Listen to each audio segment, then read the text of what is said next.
خبركم سمعتنا نلومي أب قداي قرن أفريقيا بفلاي دما أب إيرترا إثيوبيان جانداويان بمتكوار زدلنا يتحستينا نبقى ممكن نقرب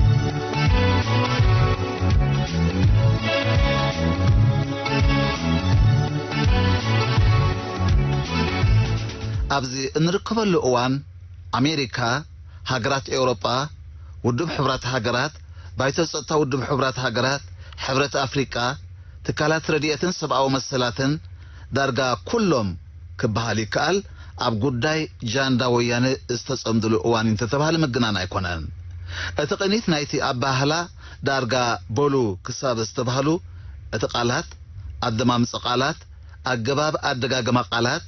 كوتا كله في سرعات في اللي يقولون اسكي كابز قصيلنا بأهقراو قجلة تقاتل قجت مالت International Crisis Group مالت ICG زفلت تكال كساب كندي نجاندا وياني يتطابق له أب شوعات تقصات كابز سفرو نقله سأموعنا نابخم كنقربا اتي ICG زتوها بمجلسي از حجي اب كل تግራይ ዝካየድ ዘሎ ኩናት ንንጹሃን ዕላማ ዝገበረ ሰራዊት ኤርትራን ኢትዮጵያን ብዝተዋደደ ዝሳተፍዎ ፍሉይ ሓይሊ ክልል ኣምሓራ ድማ ኢዱ ዝሓወሰሉ ኩናት ደው ክብል ብሕብረት ኣፍሪቃ ውድብ ሕቡራት ሃገራትን ካልኦትን ዝቀረበ ጻውዒት ዝቅበሎ ሰኣነ أمريكان هاجرات معرابن حيال الصراح ككايدو زدفافة سلزخونة مرحتي إيرتران إثيوبيان بخمزيز مرس أو من قد مزغصلو كأسع سقوم تكو الصدوم سقومم أبترب إذا كفتحو سغطخ قبر اللهم بزبل أبايتا زيلة أب حساباتو جن بزول دليتاتو تدريخو نايزوز مجلسي سماق تحسيو نحبريتاك خونكم منتي الصحف زي ويليام ديفيدسون بستبهله وري غازيطኛ قندي عركن مسارحن جاندا ويانه استصحف مخانو نغلز نابتي صحف سنملس حده ابغاغسا نايت كوينات اتصحف ابغاغسا كوينات بزرزر ندحريت تمليسو نحقኛ تاريخ موكسي اي جبران اب كندي جاندا ويانه أبلع لإز السمين زقبرات المت بالزقبة متنتانن نزنبرة قدات بقبو مقاماتن نزنبرة بوليتيكاون ديفلوماسيون كونتات يزرزر اتي وجل جاندا ويانه أبلع لإز السمين متقعتك قدم مفصامو أمونغو مرحتي هو حاتن مرحتي فدرالاو منقستن قريتشت كمستبقس هيتاكس اتي نلعل كلتا عقود نخل تقوصاصير وصنحي حزباوي ويانا حرنا تግራይ دحغل تشحن 18 دكتور ابي اب سلطان مسمصه نتግራይ كمزغعزي الزخاخر ويانا ورح مسكرم نايكل تشحن 10 اب تግራይ بيناو مرጫ كمزكايده دحريون اتغرچت كمزعرگه بتي نعو زمسل اتصحف ناي ايثيوبيا فدرال سراويت منግስቲ ኤርትራ فلي حيل كل الأمحرة بحبر أبلعلي جاندا ويانا بزوصدو متقعتي نكتمتات كل التقراي انتلاي مقالة قصاصيرهم مرحت ويانا نبرختات تقراي أزليقهم بتزلوهم كلت دبايك الدكوينات تتغيمهم نمقالة أمليسهم نتفحي لزنوري من قستو سرعة محدرة داقماي تخيلهم بمبال نتحكتات بكلو زقوسي تنتانة تسفيرو من السلام حزب كل التقراي كبل من قصة إثيوبيان زوصدو تبع سقومتي كان سعرت بمدمدا مالتيو كاسيلون جاندا ويانه زاكل مدلوات بمغبار بزخفه متقعتي مريتو عمليسو طراي زيكونه كساب اديس ابابا بمسقام نسرعت دكتور ابي نملاي فتنه تخايدو كوينغن ايسلطن እዚ ድማ ፌደራል ዳግማይ ስለስተወደበ ህዝባዊ ዓመጽ አንጻር ወያነ ስለስተወስደ ከም ድሮን ዘአመሰለ አጽዋር ስለ ዘዓጠቀ ዳግማይ ናብ መበገሲኡ ተመሊሱ በመባል ነቲ በወገን ኢትዮጵያ ዝነበረ ጥራይ ይትንትን እቲ ዘገርም ኣብ ሓጹር ብዛኣተው መግለጺ ኣብቲ ከባቢ ብኽልቲ ወገን ኣብ ልዕሊ ህዝቢ ግፍዒ ተፈጺሙ በመባል ጥራይ ዝሓልፎ ስሚ ኤርትራን ኢትዮጵያን ከይጠቀሰ ማለት እዩ ክልተ ناب داغماي متقعت مملاس منغست امريكا امونغو جاندا ويانن منغست ايثيوبيان كلتا غزيه سلام نمسفان فتينو نيرو بمباليو اتصحف زغلز انتخونه بستفعل مخنيات زررب اي تخايدن يبل جاندا ويانه نمسح سلام اي تقاومون ኤርትራን ሰራዊት ክልል አምሐራን ናብ መበገሲኦም ይመለሱ ዝብል መውጻእ ፍኮይኒ ተሪፉ ሰራዊት ኤርትራ ናብቲ ቀድሚ ኩናት ዝነበረ ቦታ ይመለስ ንአቦሳንጆ አይና አምኖኒና በአንጻሩ ኡሁሩ ኬንያታ ይሸምግለና አሜሪካ ግድነት ኣብቲ ዘተ ክትሳተፍ ኣለዋ ብምባል ንዘቃልሖዩ ደጋጊምዎ ኣብቲ ጽሑፍ ንመንግስቲ ኢትዮጵያ በመኽሳስ ንጃንዳ ወያነ ዘተባብዕ ነጥብታት እዩ ዘርዚሩ ዝኸበርኩም ሰማዕትና አህጉራዊ ጉጅለ ተኸታታሊ ግጭታት ማለት ICG ጃንዳ ወያነ ኣብ ክልል አምሓራ ንዘካየዶ ቀጥታዊ ወራር ኣብ ክንዲ ምቋም ሕጅውን ኣብ ልዕሊ ኤርትራ ኢዱ ምውጥዋጥ ይመሪጹ አህጉራዊ ማሕበረሰብ ኣብ ዓሚቕ ሓሳባት ተሒሉ ዝሕዞን ጭብጦን ጠፊኡ ወዛ ዓይነቱ ቅጽላት ይደርዲሩ መንግስቲ ኢትዮጵያ ንጃንዳ ወያነ ኢዱ በመጥዋይ ናብ ኩናት ከም ዝኣቱ ገይርዎ ብምባልዩ ነቲ ተኸታኺ ባህርያት ጃንዳ ወያነ ንምሽፋን ጽዒሩ እዚ ሕጂ ኣብ ምክያድ ዘሎ ኩናት ብመን ተበጊሱ ነቲ ሓቂ ካብ ቦትኡ ኣልዮም ዘይተዘርበን ዘይተሰምዐን ሓድሽ መርገጽዮም በድብዱ ኣሜሪካ ንኸተምስል ንጃንዳ ወያነ ከም ኣበጋሲ ኩናት ትጠቅስ እዚ ጽሓፋይ እዚ ከምቲ ንሱ ዝደልዮ ውጽኢት ምን ተኸምጻሉ ግን እቲ ብጥምረት ሓይልታት ኢትዮጵያን ኤርትራን ዝተኻየደ መጥቃዕቲ ኣብ ደቡብ ምዕራብ ትግራይ ጸገማ ኸቲሉ ሽረ ኣብ ዝተተሓዘትሉ ብሰራዊት ኤርትራ መግለጽ ዘይርከበ በደል ተፈጺሙ እዚ ኸይኣክል ሓይልታት ኣየር ኤርትራን ኢትዮጵያን ደብዳብ ነፈርቲ ፈጺሞም ናብ ከቢድ ብረት ደብዳቡን በተመሳሳሊ ኣብ መቐለ ሽረን ካልኦት ከተማታትን ብፍላይ ኣብ ጥቓ ደቡብ ኤርትራ ዝርከባ ከተማታት ደብዳብ ተፈጺሙ ናይዚ መልእኽቲ ድማ ንመቐለ መቆጻር ከም ዘይተርፍ ዘተንብሂው ብምባል ሓሶቱን ምድዋን ስም ኤርትራን ብቐይሕን ድሙቕን ጸሊምን ቀለብ ኣጋኒኑ ኣቕሪብዎ ጃንዳ ወያነ ናይ ዕጥቂ ነዳዲ ስንቂ ጸገሙ ኸያኽሎ ሰማያት ትግራይ ብነፈርቲ ኩናት ኤርትራን ኢትዮጵያን ብድሮናትን ዕረፍቲ ክሳብ ዝስእን ንህዝቢ ትግራይ ዘሸበረ ተግባራት ነይሩ ብምባልውን ኣብ ጽሑፉ ኣስፊሩሎ ነቲ ጃንዳ ወያነ ከም ስልቲ ዝተጠቕመሉ ህዝባዊ ማዕበል ቅዲ ኩናት ከም ዘለዎን ብዘለዎን ኣብ ክንዲ ምግላጽ ህዝቢ ትግራይ ብሰንኪ ደብዳብ ነፈርትን ከቢድ ብረትን ክነብር ስለ ዘይከኣለ ሰራዊት ጃንዳ ወያነ ናብ ዝተጓዓዞ ምስኦም ክጓዓዝ ምቕጻሉ ለትግራይ እቲ ህዝቢ ብድሌቱን ምንባር ስለ ዝበሃገ ደድሕሪ ወያነ እናተጓዓዘ ብነፈርትን ደብዳብ ከቢድ ብረትን ተቐዚፉ ዝዓይነቱ መልእኽቲ ኣመሓላሊፉ ሰለስተ መሰረታዊ ረቑሓታት ናይቲ ጸገማት ቀዳማይ ሰራዊት ኤርትራን ኢትዮጵያን ንህዝቢ ትግራይ ዒላማ ማለት ታርጌት ስለ ዝገበርዎ እቲ ኣብ ልዕሊኡ ዝፍጽምዎ ኩሉ ዝዓይነቱ በደላት ክቕጽል እዩ ምክንያቱ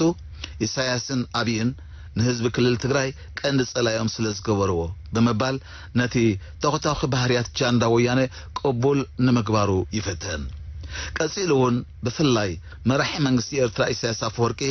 ነቲ ካብ 1998 ክሳብ 2000 ዝተወልዐ ግጭት ዶባት እናዘኮረ ስለ ዝጓዓዝ ኣብ ምጭፍጫፍ ህዝቢ ትግራይ ተጸሚዱ ዝርከብ ብምባል ጃንዳ ወያነ ኣብ ልዕሊ ህዝቢ ኤርትራ ዘወረደ ግፍዕታት ከምውን ዝፈጸሞ ብርሰት ከይጠቐሰ ሓሊፉ ነቲ ጭብጢ ዘይብሉን ኣብ ተግባር ዘይተፈጸመን ዘይኮነን ዝሓለፈ ኣብ ኣኽሱም ሕጂ ድማ ኣብ ሽረ ጆኖሳይድ ተፈጺሙ ንምባል ይደፍር ኢሳያስ ንሰራዊት ጃንዳ ወያነ ንሃገሩን ህዝቡን ከም ዝለዓለ ሓደጋ ገይሩ ስለ ዝወስዶ ክልል ትግራይ ዳግማይ ናይ ኤርትራ ጸላኢ ይኹን ስጋት ኮይኑ ክሳብ ዝቐጸለ ምጭፍጫፉ ክቕጽል ብምባል ካብ መትከልን ስነ ምግባርን ህዝብን መንግስትን ኤርትራ ዝወፀ ሓበሬታ ይመሓላለፍ ካልኣይ ብጸላቲ ጃንዳ ወያነ እዝውተር ዘሎ ናይ ጽልኢ ዘረባታትን መግለጽታትን ኣብ መንጎ ህዝብታት ኣምሓራ ትግራይ ኦሮሞ ዝፈጠሮ ጽልኢ ክንኡውን ዝኸይድ ምዃኑ ኣስጋዩ ብምባል ንኸምስል ስክፍቱ ይገልጽ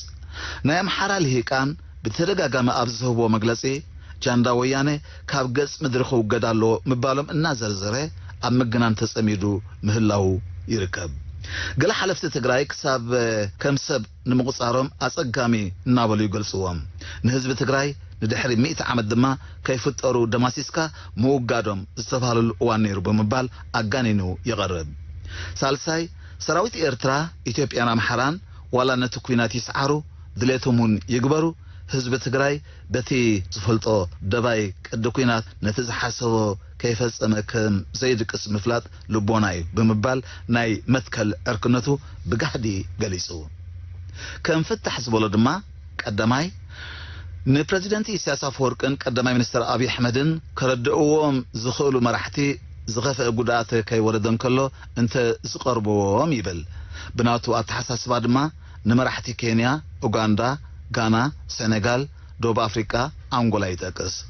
ብፍላይ ዶክተር አብይ አባይታ ላዕለዋይ ኢድ ዓቲሩን ከሎ ኣብ ናይ ሰላም ጣውላ ክጓዓዝ ይደርኽዎ ይብል ብተወሳኺ ከም ኢማራት ስዑድ ዓረብ ሃገራት ምዕራብ አሜሪካ ሃናፅ ተራ ይፃወታ ይብል ልዕሊ ኩሉ ሰራዊት ኤርትራ ካብ መሬት ትግራይ ክወፅእ ድፊት ይግበራ ብምባል ካብ ሓቂ ዝረሓቐ ምስ ወያነ ዘተኣሳስሮ መርገፂኡ አንፀባሪቑዎ እዩ ካልኣይ ከም መራሒ አሜሪካ ዝኣመሰለ ኣብ ልዕሊ ፕሬዚደንት ኢሳያስን ቀዳማይ ሚኒስትር አብይን ቀጻዕ ስጉምቲ ንምውሳድ ብዝለዓለ ክሰርሓሉ ይግባእ እውን ይብል ብፍላይ ኣብ ልዕሊ ንጹሃን ብዝፈጽሞ ዘለዉ ሩኢ በደል ክወርዶም ንዝግባእ መቕጻዕቲ ብዕቱብ ብምዝርዛር መፈራርሒ ሓረጋት ይጥቀም ብርቱዕ እገዳ ንምውሳድ ዕቱብ ስራሕ ክፍጸም ኣለዎ እናበለ የዘኻኽር ሕብረት ኤውሮጳውን ብተመሳሳሊ ኣብ ልዕሊ ናይ ክልቲአን ሃገራት መንግስታት ስጉምቲ ይውሰዱ ናይ መንግስቲ ኢትዮጵያ መራኸቢ ብዙሃን መዓልታዊ ኣብ ዘመሓላልፎ መደባት ጽልእ ከሳውሩን ህዝቢ ትግራይ ዘናእሱሉ ባይታ ከጣጥሑ ዝውዕሉ እዮም ብምባል እዩ ኣብ ገጽ 3 ዘስፈረ ጽሑፍ ዘንጸባርቕ ሳልሳይ መንግስቲ ኢትዮጵያ ሰራዊቱ ኣይቋጸርን ይብል መንግስቲ ኢትዮጵያ አንጻር ትግራይ ብዘካይዶ ጎስጓስ ብዝሒ ቁጽሪ ዘለዎ ሓደሽቲ ሰራዊት ከም ዝስልጠነ ዝፍለጥ ኮይኑ እቶም ነበራት ዝፈልጡ ዝርድኡ ሰራዊት ፌደራል ብመንጽር ዘካይድዎ ምጭፍጫፍ እዞም ሓንቲ ዘይፈልጡ ጽልእ ዝዕጥቆም ወታደራቱ ኣብዚ ሕጂ እዋን ዝተኻየደ ኩናት ዝጭፍጨፍዎ ካብቲ ናይ ቀደም ብዝተዓጻጸፈ ዝግለጽ ብምባል ካብ ባይታ ኣብ ዘሎ ሓቂ ርሒቑ ትንታነ ሂቡ ብነፈርትን ዝተገብረ ቅትለት ከይወሰኸካ በአጋር ዝፈጸም ዘሎ ንምግላጹ ይኸብድ ይብል ካብ 6 ክሳብ 12 መስከረም ኣብ ሽምብሊና ኣብ ዝተባሃለ ፍሉይ ቅሸት ወታደራት ኤርትራን ኢትዮጵያን 46 ንጹሃን ጨፍጭፎም ብምባል ይጠቅስ ክሳብ 24 ጥቅምቲ ጥራይ ልዕሊ ፍርቂ ሚልዮን ህዝቢ ትግራይ ካብ ዓድታቶም ተፈናቂሎም እዚ ካብ ጎረባብቲ ክልላት አምሓራን ኤርትራን ዝነበሩ ይምልከት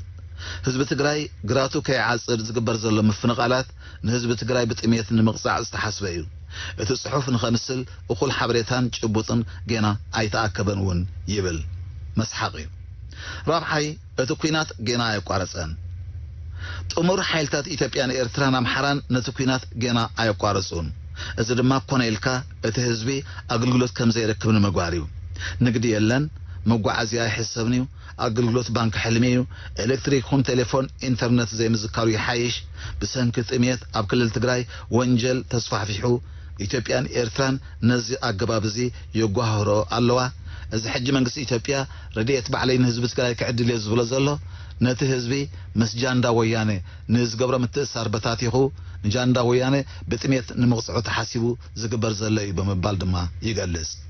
ሓሙሻይ ውድብ ሕብራት ሃገራት ባይተ ጸጥታ ውድብ ሕብራት ሃገራት بمسارات وانا صحافي نايت ودب زوصو زلو مجلسي خصوص أخيبا مكياد نخلتي هاجرات مخري مرحت هاجرات أفريقيا تماسس على مرجسي وصدو إذا خمزيلن كله وانا صحافي حبرة أفريقيا موسى فاكي نزقو دايزي نفس سلامن ستان قنصل حبرة أفريقيا بمغرب استفعل لي أرام سقوم تزو صدر من قدي مصر جبل شاد الشاي قبل الحزب تجري زفصم زلو أهجراوي أفلتو كركبن كله كفلتون أمريكان كالوت هاجراتن بغصالي حبرتها مزرقح استفصم الجملة وهلكيت أبوانو محبار أمريكان كالوت هاجرات معرابن مثل ساتلايت ببقوانو بمنقد محبره ومرخبتات بمزرقح شبت كم زخون مسرح يبل شاوعي نمنقس إثيوبيا أخل رديئت فاينانساون قطباون حاجزات كيهابكا سقط مقبار أب مصر راز عدقيخون أب مسرح قطعي أكفافلا سقط محيال منقس إثيوبيا رديئت بمنقدو معدال زجمر أكايدا مقوامن دو كمزابلون مقبار مغنياتو نكل التقراي سلزي رب حيلو زغبركم سمعتنا زي قجل سلم تايو نجاندا وياني كندز حلقو لزول انتبلنا ندحريت ملسيلنا جاندا وياني أبسلت أنا بزحلفهم أسران شوعاتنا عمتات مذكرن مسكول انتقالات رديئتن سبعو مسلاتن والقاويان محبراتن النقاق حتى والكسباتن نزنبر ركب متنتان يكاليو أب أمريكا هاجرات أوروبا حبرات أفريقيا إيجاد كي ترفه كمزة مسألة دبلوماسيا ومناورة أجابات يختل كم زنبرة لومي كابنوس وقف أبزل على السلطان زركب والكسبات زوس مدرة زمل السحاكيو እዝሎሚ መራሒ አህጉራዊ ክራይስ ግሩፕ ምዃን ዝነጥፍ ዘሎ ውልቀ ሰብ ምስ ጃንዳ ወያነ ክሳብ ክንደይ ዝለገበን ዝተኣሳሰረን ሰብ ምንባሩ ካብ ጽሑፉ ምርዳእ ዝከኣል እዩ። ኩሉ እቲ ኣብቲ ጽሑፍ ዝተዋህበ ሓሳባት ብምልኡ ጃንዳ ወያነ ብኸመይ ናብ ስልጣን ይመለስ፣ ንስም መንግስቲ ኤርትራ ኣደዊንካ ንኤርትራን ህዝባን ናብ ዳግማይ እገዳ ትሸምም፣ ንዞባ ቀርኒ ኣፍሪቃ ብኸመይ ኣብ ፍጹም ምቁፅጻር ኣሜሪካ ተእቱ ናብ ዝብል ኣጀንዳታት ዘምርሕ እዩ። زغلكم سمعتنا نايلوم تحسنا وزخم حاسو سلام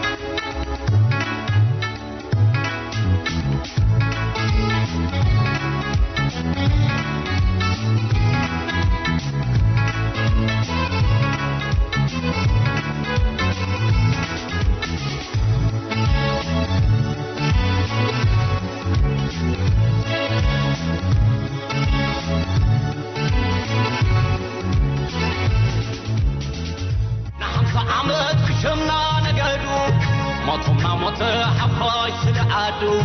أنا قادمو يبوم صيلو حزبي بموت كارثونا معرقو فندي ولدو بخوفو مريقو صلو أميتك سلخان بيروم نلك عنو يا أخلقو بلوم